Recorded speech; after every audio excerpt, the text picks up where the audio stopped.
Spanish market, there are particular guidelines that we all must follow, and straw applique, we're very fortunate because we can do many things that retablo artists can't do. For example, I can do straw applique on a retablo style board. So to enhance my work, this is very important to me to pick up the rosette, which is such a typical design. In my case, the type of rosettes and things that I do carve, people recognize my work. What I'm doing is a stop cut, and this will prevent, when I'm actually carving, the tool from cutting things that I don't want to cut, because this wood will chip fairly easy. I like to do my own carving because I think it's important that I do my work from start to finish. And I've always liked working with wood, but I do it like for my own sense of pride and the fact that I love the feel of wood and just enjoying doing my own work from start to finish.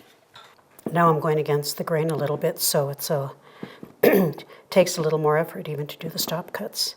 And then you have to go with whichever way the grain is so that you don't tear up the wood.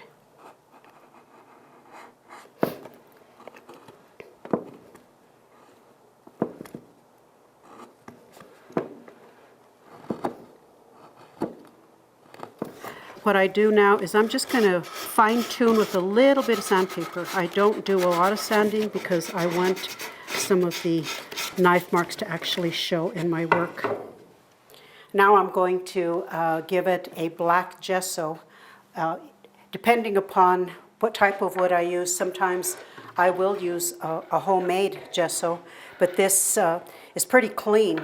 So I'm using a commercial black gesso to give to my piece.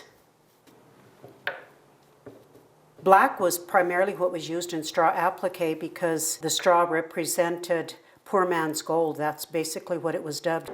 Black would really allow the gold to show through so that it looked like gold, like spun gold, because that's what people are trying to mimic.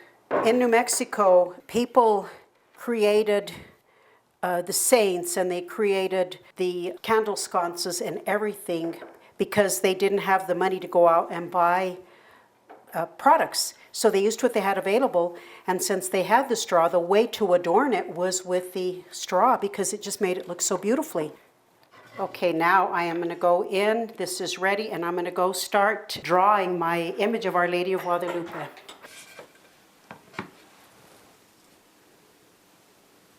I am going to create Nuestra Señora de Guadalupe, and I normally use a little prayer card as a guide to help me to sketch Our Lady. I have probably created Our Lady of Guadalupe hundreds of times, both in paintings and drawings and in straw applique.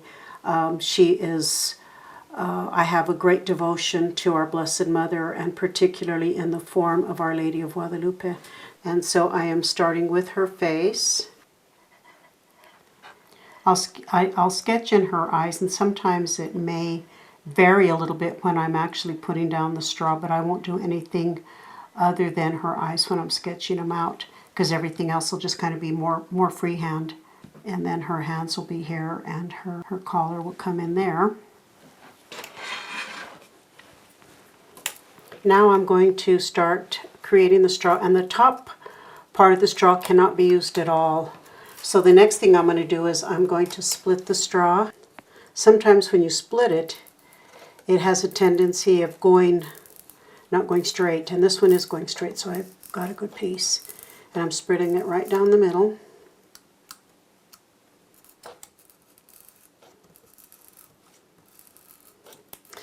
And this color has a variation. It's got the lighter variation and then the darker variation. So I'm actually going to use both of those when I create the face of Our Lady, and that looks about as far as I'm going to be able to go with this.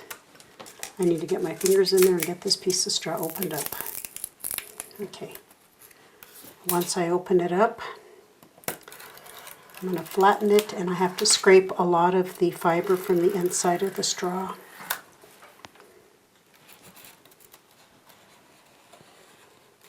Okay. And I try to go with wherever the straw wants to split. because then if not, I'll just be struggling with it. And now I'm scraping out as much of the inner fiber as possible. You want the straw as thin as you can get it. When I'm creating a saint, I always start with the face, and once I've got the face, then everything else seems to fall into place for me.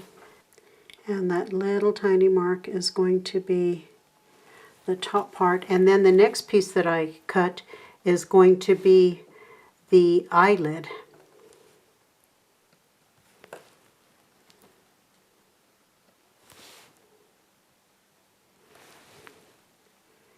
And now I'm going to cut her eye. And what I'm going to do here is, because she is looking down, I'm not going to use the whole thing that I cut. I'm actually going to reverse it and try to make a little bit of a circular cut here so that part of the black part of the straw will show, and it'll give the illusion that she's looking down. Okay, so now I am going to place this last little piece of straw that I cut, which will create her lower lid and her neckline. Okay.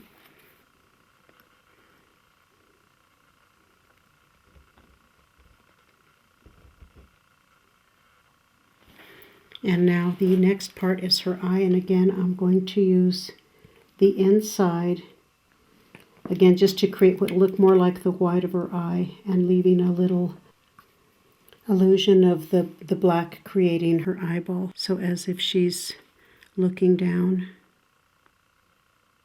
So now I'm going to put a piece of straw in the center, so I'm going to just kind of guesstimate where this is going to go so that I can put in the lines that will create her nose. And again, I'm going to place it to see where her nose is going to go. So I have a mark. So I'm going to place the first part that will create her nose. And then the black is what I use for, the black's just going to show through, so that's going to show where her nose is. The next thing that I do is I'm going to start her gown, and I'm going to use mostly the natural straw again to create her gown. Again, I'm going to mark it. And I need to make sure that I get glue on this entire piece of straw so that it adheres very well.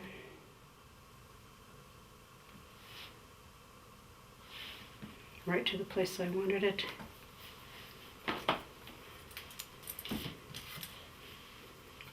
And with my blade, I'm just going to kind of flatten it to make sure that it adheres well.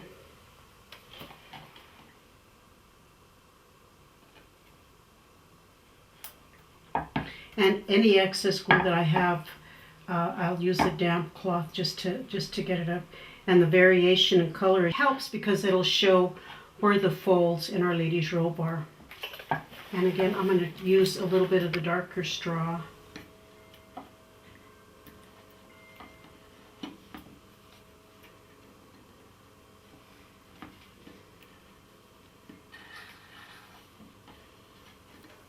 So that's the start of her gown.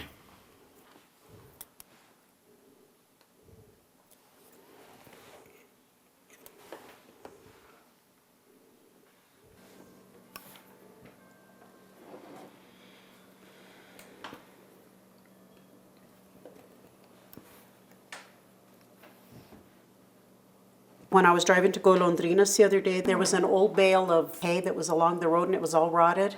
So I stopped the car and I dug in deep, and the piece that I have in my hand is more of a white gold. It's not the deep color. I kind of think that this being the color that it is, this might have been where the term in New Mexico started, poor man's gold, because corn husk isn't gold and neither is wheat. You'll get some variations, you know, in your wheat, but look at the rye compared to this. Right. Watch the colors on it. Oh, yeah. See? See, there's some of that dark right in there. See, look at the dark colors. it's going to be able to just give a wonderful variation. See, I used it on the gold to outline her gown. So I just think that's really, really pretty, the variation. It's amazing what nature can create, isn't it? The neat thing is to challenge yourself to get the perspective and the depth, and you've really learned to do that, Hannah, with that piece you're working on. I love the flowers on that. I like the way and that she's getting her lilies good. I know it. That's beautiful, Hannah. Thank you. Very, very nice. I love that bird. That bird's going to be Why do pretty you amazing. have to work on the beak more? Just to get the highlight. Oh, I see. I see. It looks cool though. Thank you. I like the both parts that I've learned from both my grandma and my aunt. So I want to focus more on detail and anything. So like with the feathers and how I did this piece with the scales on the fish. But you did good on your eyes there. Did Grandma help you with those ones? No, she brought that over here and she was finished with it pretty much when she made that particular piece. Even his beard. That's really nice. I love the fish and the wings you put are just beautiful on that. Yeah. Looks good.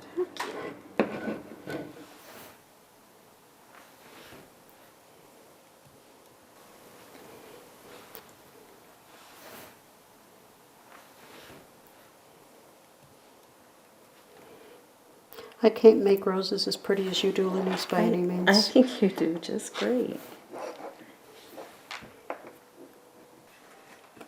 When you do your roses, do you round the leaves or do you leave them more diamond shaped? So I'll show you. Actually, when I started doing roses, I was trying to draw them out and fill it in. And it wasn't looking like a rose to me, like I do with the lilies, because I sort of draw them and fill them in. So then I just kind of, oops, that flew away. I just sort of started playing with the shapes of it. And I like to start on the outer edges like this. And then I fill it in, and I like to layer it kind of like it's up here so that it kind of pops out, the petals. I really don't cut a certain like diamond or triangle. Sometimes I'll round it. So I start around and then I keep layering them. Sometimes I overlap them on the lower petals just so it builds up to look like a rose kind of coming out at it. And then on my lilies, I draw them with pencil first, and then I wrap it around. I like to wrap it on the sides of the cross. But it's a little bit more challenging because I have to, especially where it's going to wrap like on the side here, I have to glue one side and then glue the other side. And on this one, the middle of the lily is way on the side. So I started here, and then you can see on the corner there where I wrapped that around and got it. But it is challenging because, like I said, I really have to hold the sides with my fingers, or the straw keeps. Sometimes I'm holding it and this side will pop up on this side, and then I have to get glue with my blade and slide it under and hold it again until it stays down. Guess what? Your grandma is finished. It's done. I am finished.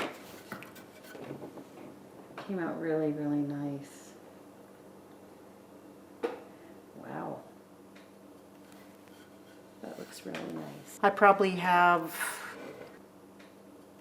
I'm going to say, somewhere between 40 and 80 hours in it by the time I cut the wood and carve it and prep it and placing everything. One of the most time consuming is getting trying to get the diamonds pretty much the same size for me takes a long time so that they look even on that type of thing. And then I decided on this one, instead of having this design all the way through, to break it up, so I did something just a little bit differently and here to I like that. to give it a little bit more character. So Came out really nice. And I'm not so good at the faces as she is, but I'm learning. you're learning. And her eyes, I can never do eyes. Grandma does great eyes. Can you do eyes?